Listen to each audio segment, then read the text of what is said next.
Happy Frugal Friday, everybody. Welcome to your weekly dose of frugal inspiration.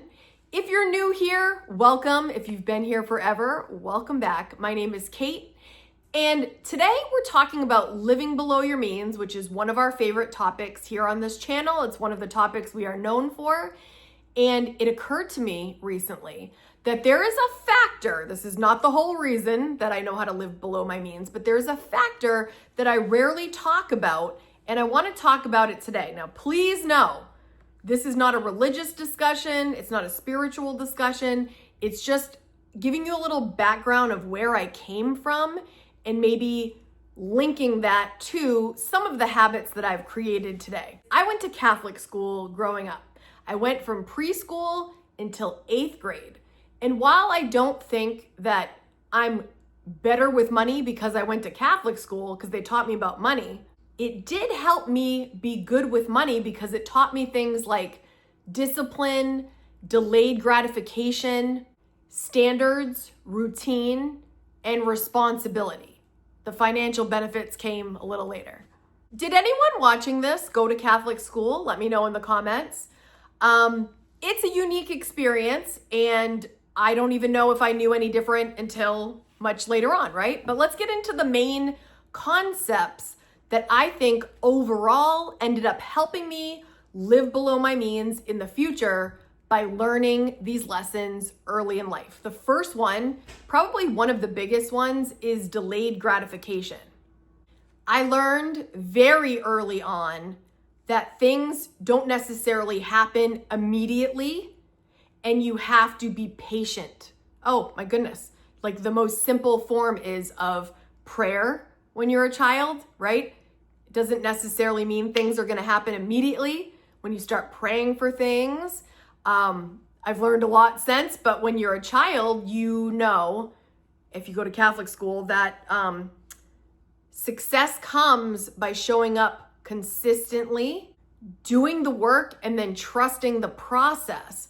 And I think this is paid off in dividends. Think about me trying to pay off my house. Think about me trying to buy my house.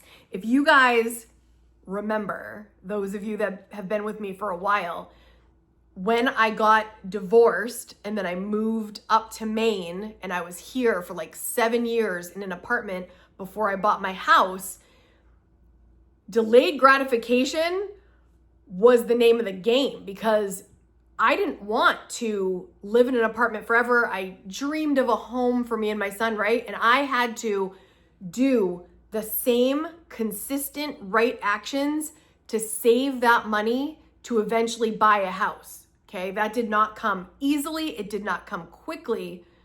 It was delayed, and it took a lot of patience, a lot of repetition, and a lot of kind of sacrificing what I want in the moment for what I wanted more later. Investing. When you invest at first, it doesn't look like much, but the compounding over time, again, the delayed gratification, this all ties in. I can wait because I know a greater thing's coming, and I learned that at a young age, not to expect it in a snap. Number 2 is discipline matters more than motivation. We actually talk about this quite a bit on the channel already, but in Catholic school, they often emphasize duty over your feelings in the moment. You don't just do the right thing when you feel like it. You must do the right thing at all times. This is what we're taught. And not only that, but you're being watched and you're being judged. Think about that. So we learned at a young age that you must be disciplined, and in the end, it will pay off. But I mean, listen, for the idea of you must do the right thing at all times, I'll share a quick story. When I was in, I think it was 1st grade, I didn't know the answer. We were taking a quiz, and my eyes shifted over, and I copied someone else's answer. I cheated. And we had to go put our paper down on the desk out front and go back to our seat. And I went and I put my test down in front, and then I burst into tears and went crying into my teacher's arms because I cheated, and I felt so bad and I felt so guilty. And I never did that again because I felt so awful. Like that's like, I just like, God was watching me just cheat, right? And I felt so bad and I was just filled with guilt, right? And that's in first grade. But overall, this discipline mattering more than motivation is paying off because of budgeting. Budgeting is something that I do now weekly/daily. And the habit of budgeting, even though when you don't feel like it, like the whole concept of the discipline of it will pay off more than doing it when I feel like it, because often you're not going to feel like doing it. You know what I mean? Cleaning your home, that's another thing. Discipline, the routine of it all, more than the motivation. That's, again, not something we feel like doing. Decluttering, again, it's a discipline. Moving your body, exercising, showing up for commitments, showing up for your friends and family. All these things in the end really have helped pay off. And that discipline, again, mattering more than motivation, you have to do it anyway. And that helped me at a young age because I knew that even though sometimes I wasn't in the mood, I still had to do it.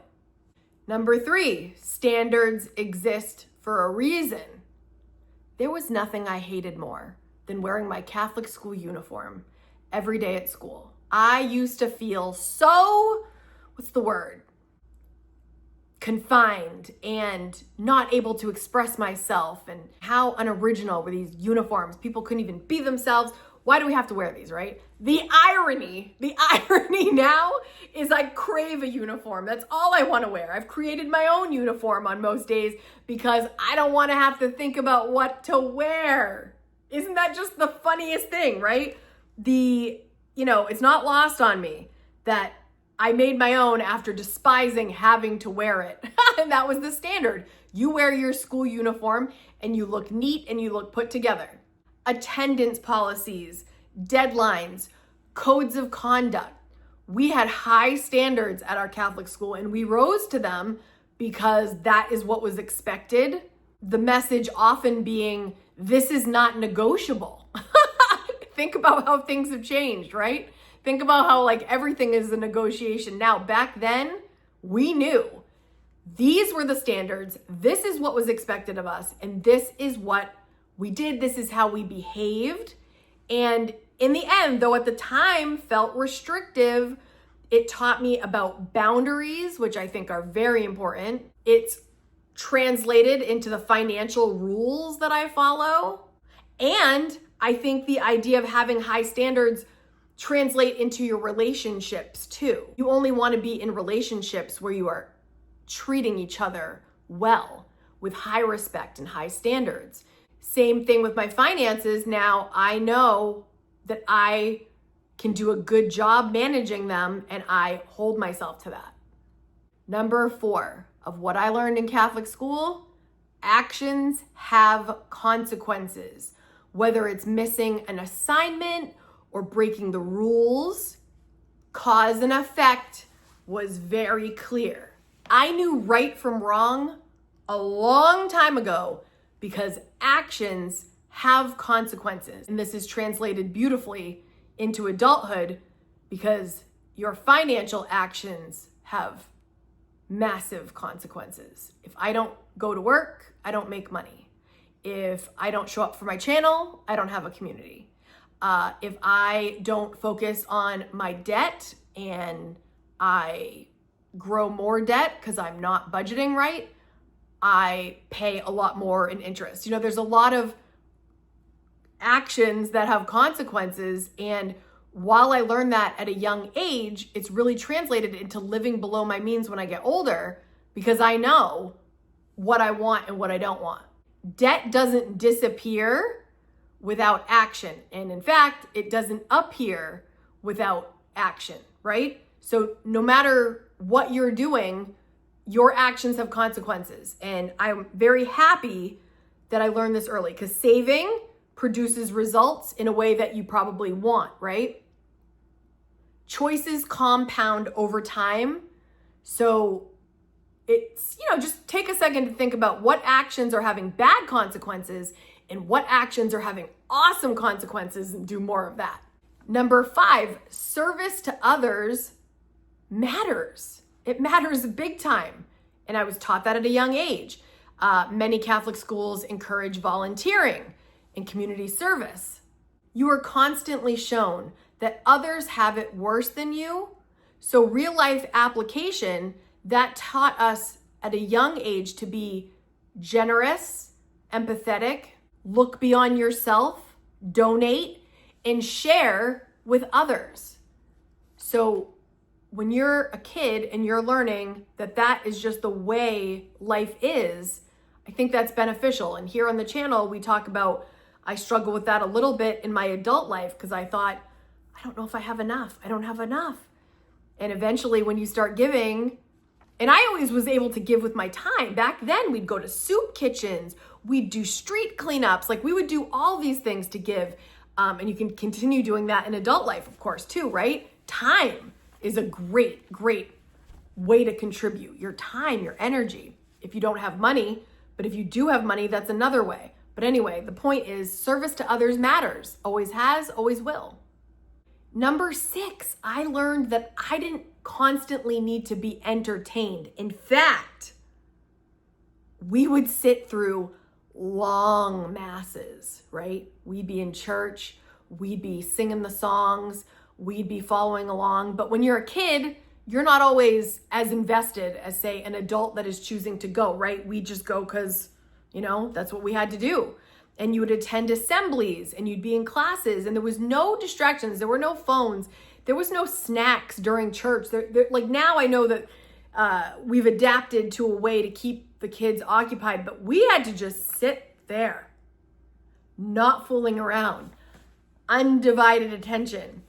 And I think that taught me that you could focus on one thing at a time and be in the moment, be present.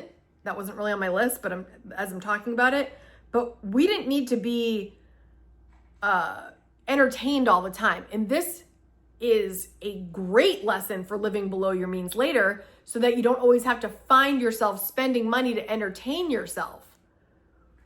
We figured it out and we gave our attention to the matter at hand, the situation at hand, and being comfortable with maybe being even a little bored. I never say the word bored unless I'm talking about something you have never heard me say that I can ever remember in my adulthood. I'm so bored. It is a privilege to be bored. I would sometimes give anything to be bored. So you'll never hear those words come out of my mouth, and I teach those around me not to say that either because it sounds like such a weird complaint. I'm so bored. Oh, you have nothing to do? Oh, poor you. Think of all the things you can do. Stop. Number 7 is community is important. See how all these lessons that I'm sharing, like mostly all translate for good. I'm sure there's some bad things that might have come out of that experience, of course, but in general, we would see the same people repeatedly, right? So we would go to school together, we would go to church together, and in the end, you learn accountability, cooperation, and shared responsibility. And I think that is something that we have here. We have here in this community, in the Kaden community. We share, we talk about the things that are important to our community. We support each other when we're going through hard times, mostly verbally in the comments. But that is something sometimes you just need a little support. You need to hear someone cheering you on. And I feel like kind of the friendships you guys create out of here, the support systems, this is existing in all the communities that you are in. Choosing to be in a good community can change your life. And me going to this Catholic school and then beyond, I have some of my friends that I went to Catholic school with that I am still dear friends with and will be forever. So community is very important. Number 8, character matters. We talked a lot about honesty, integrity, kindness, and responsibility. And your character really shows when you're still doing those things, when no one's looking, or when you're openly doing these things and setting a good example. Both ways are very valuable. Regardless of your religious belief, these traits tend to improve every area of your life, right? Think about it. Honesty, integrity, kindness. Choose kindness, you guys. You never know what people are going through. And responsibility. And that responsibility is to yourself, it's to your family, it's to your community, it's to your friends. And financially, doing the right thing and taking good care of yourself really builds character. And if you want to do well in your career, people need to trust you, people need to value you. More opportunities will open up if you show up doing your job with integrity, kindness, right? So think about all these things. Think about if someone were to describe you, how would they describe you? And are those the words you want to describe you? And if not, what can you do to improve that? Number 9 is that life is bigger than your immediate feelings. And I think a lot of people that I went to Catholic school can relate to this. The idea that just because you feel something doesn't mean you're going to act on it. You've got to practice self-control and you've got to practice patience. This helps later with impulse spending because we have been taught that if you are angry, that you don't just take it out on that person. You need to take a breath. You need to pray about it. You need to find another way than lashing out, right? Or if you're sad, again, ways to deal with that. If you're happy, making emotional decisions when you are working with your finances, those emotions tie in a lot. So it's great to know that my foundation came from not necessarily reacting in the moment, but processing it a little bit. That's harder when you're a kid, but as you get older, I realized that, this was helpful. Number 10 is that routine creates stability. There was often a rhythm to our day. We did this at this time. We did this at this time. And that's any school. So I'm not saying that's just Catholic school specific. But again, the expectations were high. The schedules were set. The assignments were not optional. And we had to do well in class. And so I also think that adults who thrive often create their own structure instead of waiting for life to provide it. And we were taught that at a young age, that we have routine. And just as we talk about on this channel, my morning routine, right? I grab my coffee and I sit down at my computer and I take 5 to 10 minutes a day to look at my finances. That is a routine that creates stability in my life and in my finances. When I shut down the house at night, that is a simple routine that helps me know the day is over. It signals to my son also that the day is over and we are going to bed. We are getting good sleep so that we can wake up and be the best we can the next day. Routine creates stability, and that's important. Number 11, the reward comes later, right? This might be the overarching lesson behind all the others. The reward comes later. You study now, you graduate later. You practice now, you're gonna improve later, like in ballet, right? Took ballet forever. Ballet is a lot of practice, and I knew I wasn't gonna be in Swan Lake overnight. It took a lot of practice, and you knew the reward comes later. There was a lot of work ahead of that. You sacrifice now, you benefit later.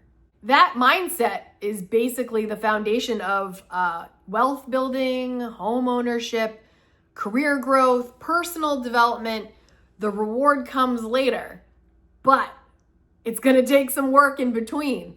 And I mean, when talking about religion and Catholicism, right? The biggest reward of all, going to heaven, again, not getting into religious discussion, but that's what we're taught. The reward is way down the way, all the way to the finish line and beyond. The reward comes later was ingrained in me. And that is another reason I think that I am more skilled at like the delayed gratification because I've always been waiting for something. Number 12, we were taught in Catholic school that with God, all things are possible. Let me tell you how this translates to me as a little kid into now, right? So when you're a little kid and maybe you're having a hard time, you knew that if you got on your knees at night and you prayed, that the situation was never hopeless, because if you believed in a greater entity, right, that there was always hope. So now things can always get better. You are not alone. That was the message, right? So if you are not religious here, please know, everyone is welcome here, whatever you believe in. Some people choose to use the word universe. Some people like to just say life. However you believe, or don't believe even, right? But there's always, hopefully, for you, no matter what you think, there's hope. And I feel like in finances, that's a good thing to have, with the right actions, of course. But I think that sometimes we can feel hopeless, and you're in a hopeless situation and you don't have the money right now and you start getting really down on yourself. But as a child, I always believed that things could be better and hope was on the way and I was not alone. And that's just something that stuck with me too. But it doesn't even have to be from a religious standpoint. Hopefully you have created a community, friends, family, people around you that care about you, and you're not alone, and you can keep it moving, and there's hope on the way, and you take the right actions, and something is coming. Something better is coming. Do you guys have that feeling in your life, or you don't feel that way? Because if you're always believing that better things are possible, it's going to help with your finances in that positive mindset. And I think that you guys get the vibe of my channel, right? That we're thinking positively around here. And we make a lot of jokes too. We make things kind of silly and fun because frugal living is fun. That used to be my channel. I think it was called Making Frugal Living Fun. And that's how I feel about living below your means and all the things that come with having these discussions. You're not alone. You're here with us. And I just hope that this video just gives you some insight of maybe how, just a slice. Again, it's not the only reason. It's also the way I was raised. It's also the thoughts and opinions I formed later on. But these were the foundations of what I was taught as a child. Let me do a recap because you guys love a recap. Okay. So how Catholic school prepared me for living below my means. Number 1, delayed gratification. Number 2, discipline matters more than motivation. 3, standards exist for a reason. Number 4, actions have consequences. Number 5, service to others matters. Number 6, you don't need constant entertainment. Number 7, community is important. Number 8, character matters. Number 9, life is bigger than your immediate feelings. Number 10, routine creates stability. Number 11, the reward comes later. And number 12, all things are possible. Never give up. I'm very curious, guys. Did any of you go to Catholic school or a Christian school or a religious school of any kind? You don't have to share that, but if you did, if you want to relate to what I'm talking about, let me know. And if you did, were there any lessons that you're thinking might have translated down the way? Now, what about if you were homeschooled? What if you went to public school? What lessons as a child did you learn that have translated to your financial life later? I can't wait to read your comments. Please join the discussion.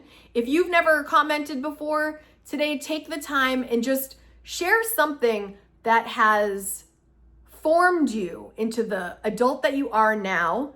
Maybe things you believed, maybe things you were taught, maybe things you were taught that were not even accurate. What did you all of a sudden discover was something that was totally not even right? I'm interested in all of your information, everything you want to share. If you enjoyed this video, check out this one next, and I will see you next week. Thanks for being here, guys. I appreciate you. Like, share, hit the hype button, subscribe if you haven't subscribed, and I'll see you in the next one. Bye, guys.